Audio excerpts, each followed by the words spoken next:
Welcome back. This is Race Day on Fox Sports Radio, getting you on the grid. I'm Rob D'Amico. The number's 877-99 on Fox. We'll do a little one and done on the phones. We'll also get predictions, lineups, you name it, all right there at your fingertips. Appreciate all the guys. Also, log on, racedayonfox.com for the latest.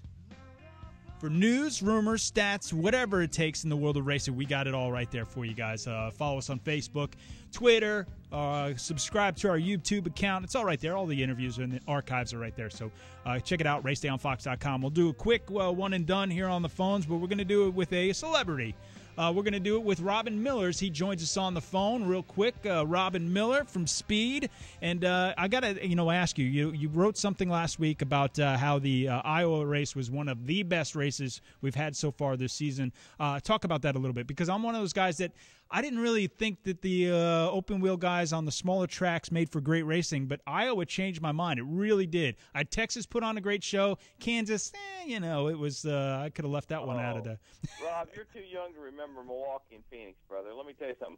That's where IndyCar racing was that's where it really sprouted its wings, and that was running Milwaukee twice a year, Trenton twice a year, Phoenix twice a year, all mile and a half tracks. And, when the IndyCars first went to Iowa, it was a horrible race. I think Franchitti led every lap and ran around the bottom, and nobody could pass anybody. And then the last couple of years, it got better and better. And last week was it's one of the best races I've seen in the last 5 years, because I've never seen that many passes for the lead on the track.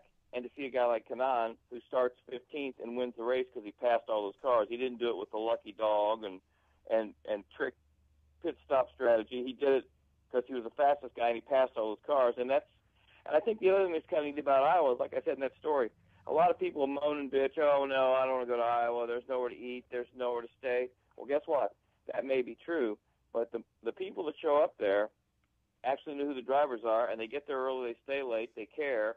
A lot of good race fans in Iowa, and it has to, like I said in that story, you can add and subtract whatever you want to in the next few years, but you better leave good old Iowa right there on the schedule. Yeah, I give them props, man. Every time I see that crowd, and I don't care if it's a NASCAR race, an IndyCar race, whatever it may be racing out there, those fans show up, and they're proud to have a race in their backyard. There's no doubt about that. And I tell you, like you said, the passing was incredible. The only issue I saw was it was a little tight on pit lane. You saw a lot of incidents on pit lane there. That may be something they'd have to work on in the future with that track.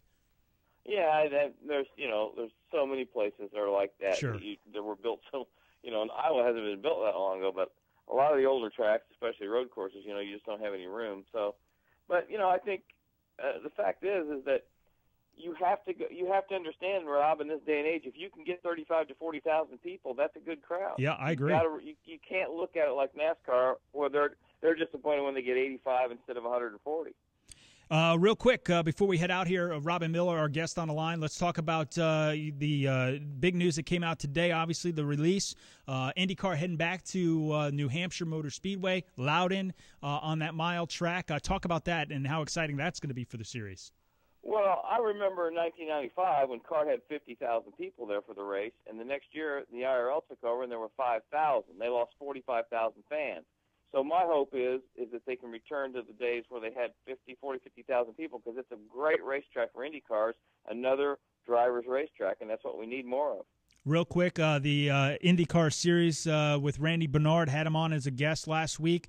Talk about what he's planning on doing, and how quickly is he going to be the guy that's going to help be able to make this a turnaround and bring back the popularity for the IndyCar guys and girls. Rob Helm, he's the only hope we got, and I'm more optimistic than I've been in 30 years, because he's got a brain. He understands marketing, television, people. He's probably too honest for racing. I keep telling him he's way too honest for auto racing.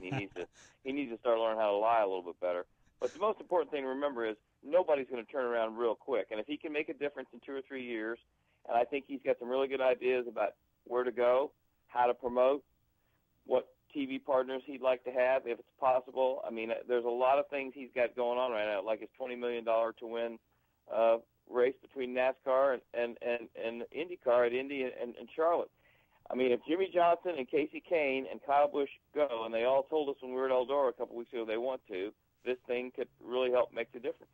I agree. Hey, Robin Miller, thank you very much. You're looking for more information on Robin Miller, all you got to do is go to speed.com. Always there doing his commentating. He's on with Dave Despain as well, our guest prior to him coming on. A lot of people at Speed as well. Great guys, man. And I got to tell you, you do seem a lot more upbeat to nowadays talking about the IndyCar Series.